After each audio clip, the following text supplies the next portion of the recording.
This here is Matt Rife, a 28-year-old comedian who, despite having a sold-out world tour, and I mean performances booked all the way to the end of 2024, is in a love-hate relationship with America. Or maybe, to put more accurately, America hates him and, well, he really doesn't care. And honestly, he might not have a reason to care as of yet. Why, you might ask? Well, because he's killing it. In the last few years, all thanks to TikTok, he's grown to command an insanely large audience. Something that, if we're being honest, a lot of comedians out there are struggling to do. And we're talking big numbers here because he's currently at just over a little over 2.73 million combined followers across all of his social media platforms, though a majority of that is from TikTok, where he has about 18.2 million followers. And by the way, there's good reason why Matt is popular on TikTok, and I think that'd be a great place to start for a video explaining why he doesn't care about getting canceled. It turns out that though initially reluctant to join the platform and on the verge of giving up comedy altogether, he might have joined TikTok at just the right time. The height of COVID-19. I mean, with COVID-19, pretty sure no one would really forget this, was the historical peak in boredom with all the lockdowns across the planet, which then means that a lot of people just ended up being online as their pastime. Matt, who grew on TikTok in 2020, in an interview with the New York Times regarding posting there, said that he thought to himself, "This is so stupid. Why am I even doing this?" He was specifically referring to this clip, an arguably hilarious crowd work involving a lady who thought her ex, who worked in an emergency room, didn't do anything. So how did he not do anything if he worked in the ER? Was he the janitor? Matt titled it "The Lazy Hero," and within 2 to 3 days of posting, under the push from his friend, it got about 20 million views. It was a pleasant surprise. He clearly had broken into an audience that he and his manager might not have known existed before. At the time, it was being reported that TikTok users, mainly Gen Z and millennials, had increased their usage of TikTok app by 41% since 2020. Again, a great time to capture a very ripe audience. Now that one viral video became a defining moment because, according to him, it set off a massive chain reaction that would see all of his videos go viral.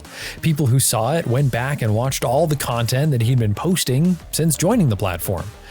Oh, and they were interacting with it too, leaving comments like these. Now, I don't know, but I think that very last comment might have caught your eye. This one, which would then also be suggestive of an answer as to why Matt got so big online. You know, besides the COVID timing. And I'm not framing this as another reason based off just that one comment. No, it's that kind of comment. Fans drooling over him is really in every single one of his posts. Literally every single one. So there's no denying that while he went viral for a really well-executed crowd work moment,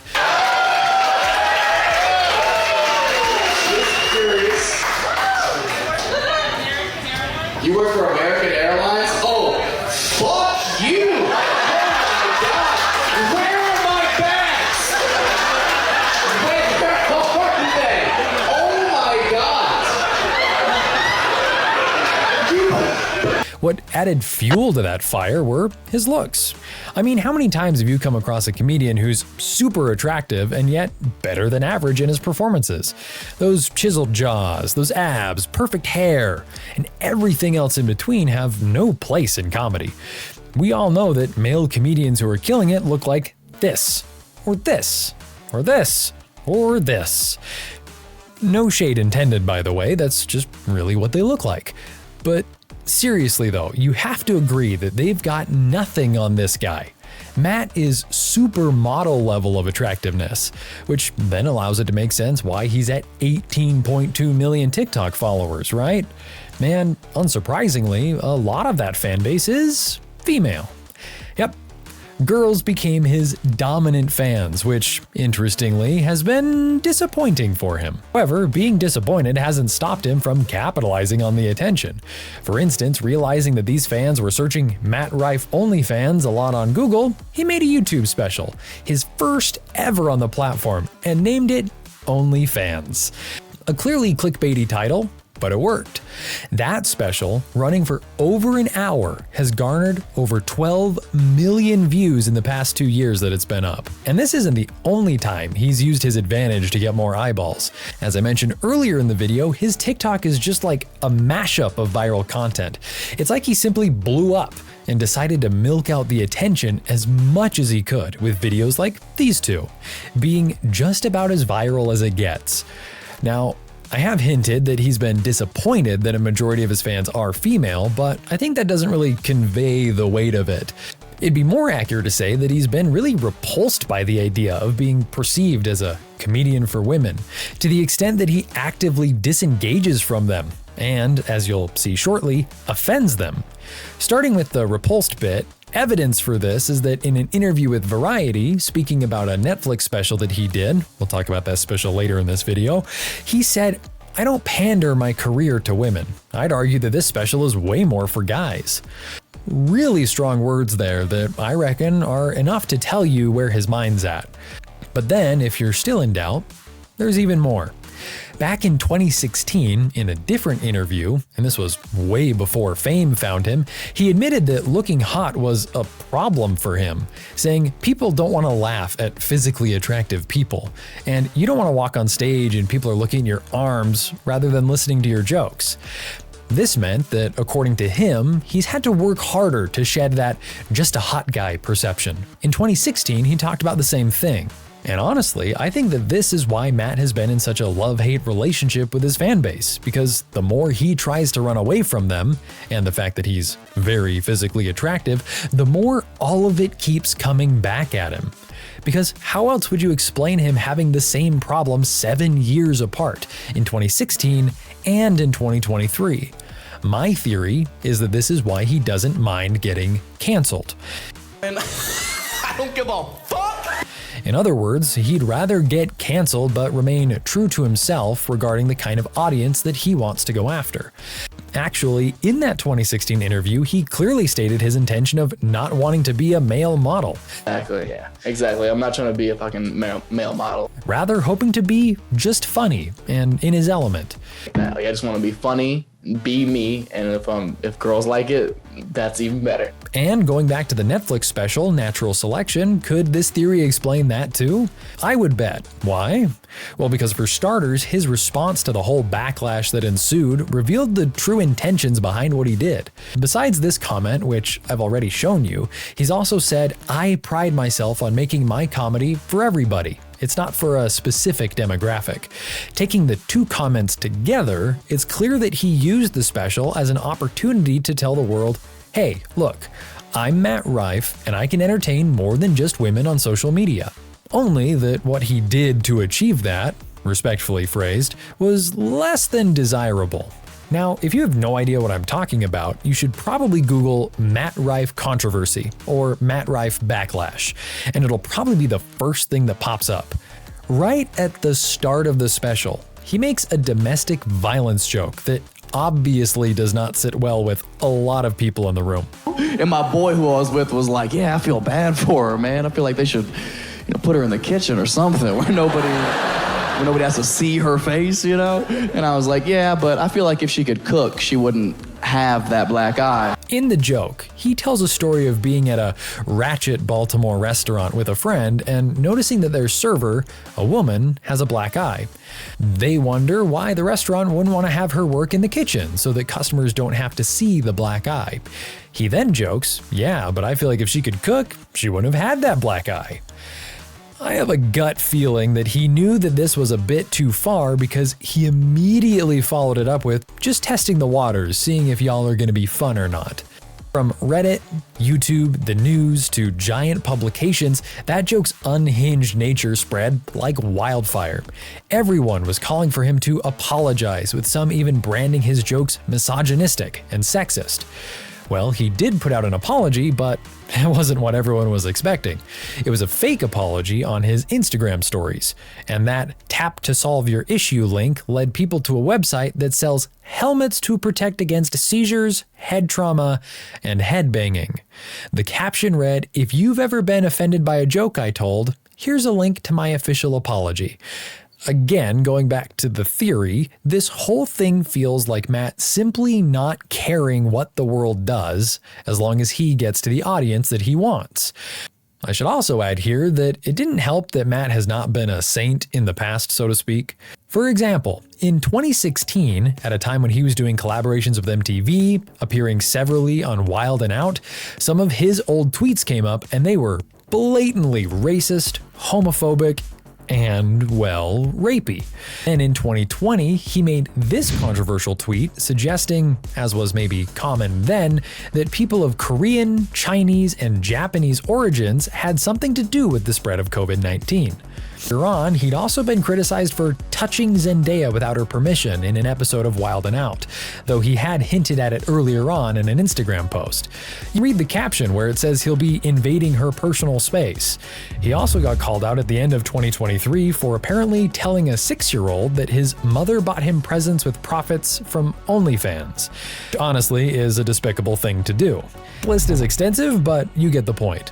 So as people ranted about his Netflix special, they bundled these past mistakes into those rants. An example is this Washington Post article that included his past Twitter sins while talking about the backlash. Recapping so far, before we take a look at more of Matt's story, I want you to have what we've covered in mind. He was a struggling comedian, got famous from one viral TikTok video, made 3 successful online specials, and has sold out a world tour. All that while the internet has been trying to cancel him. I mean, can you see why he would honestly try to get canceled some more? I'd not be surprised if he does something else worse than the last, only for him to end up selling out even bigger venues. Oh, and that sold out world tour is titled Problematic World Tour, and its promotional graphic sort of proves my point. It's like he's enjoyed being canceled a little too much. He sees himself as Matt the problematic one, I think. Which I guess is better than being Matt the entertainer of women, right? Maybe not, because I believe there's a lot more money in having a female audience. No, I'm just thinking out loud here. Getting back to his past.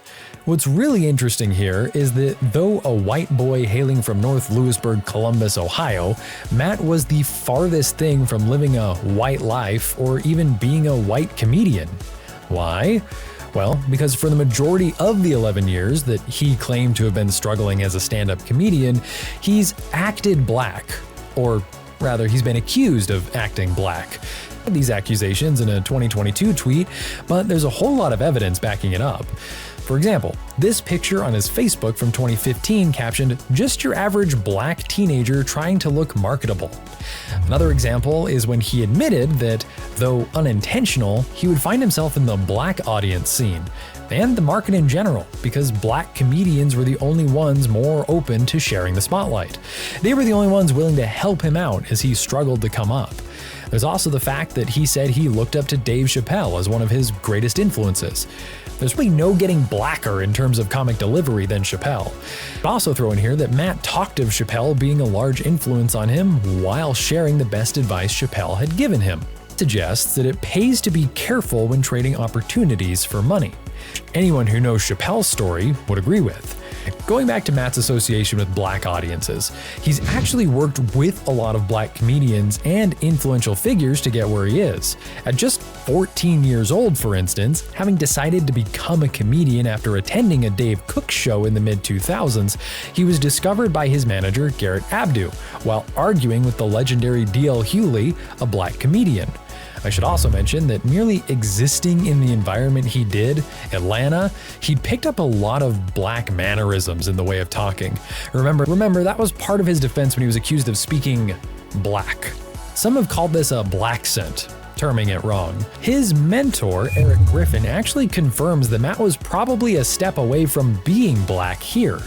Matt would then go on to be a host of the very short-lived TRL reboot, a show honestly directed at MTV's predominantly black audience. I could also say the same about his appearance on Wild 'N Out Season 7, which appeared after Nick Cannon discovered him in 2014. Wild 'N Out airs to predominantly black audiences, and that specific season, Season 7, set set a record, premiering with 4.4 million viewers.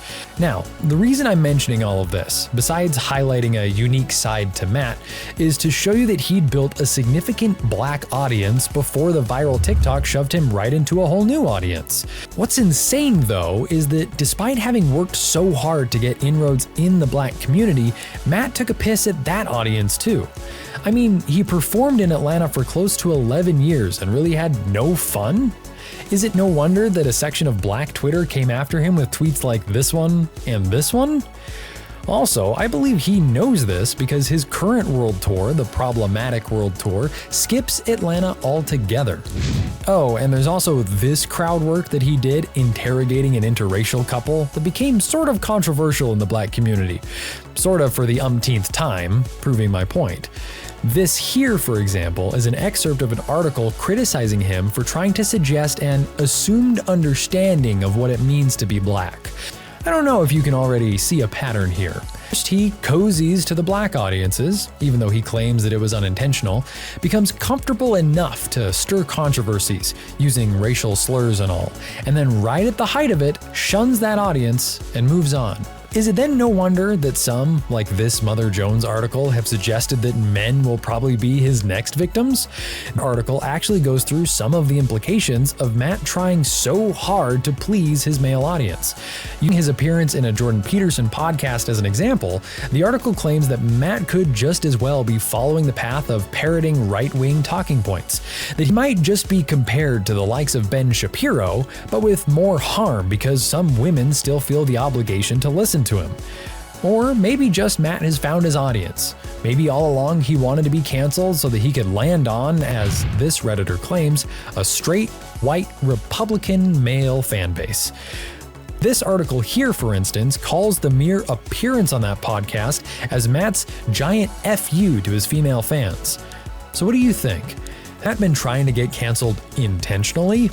So as I end the video, just like I did at the beginning, I feel I have to say that this is a love-hate relationship because while all the hate has been flowing, especially since that Netflix special, the love has been coming in probably in equal measure. For example, going through his Twitter feed, there are tweets like this,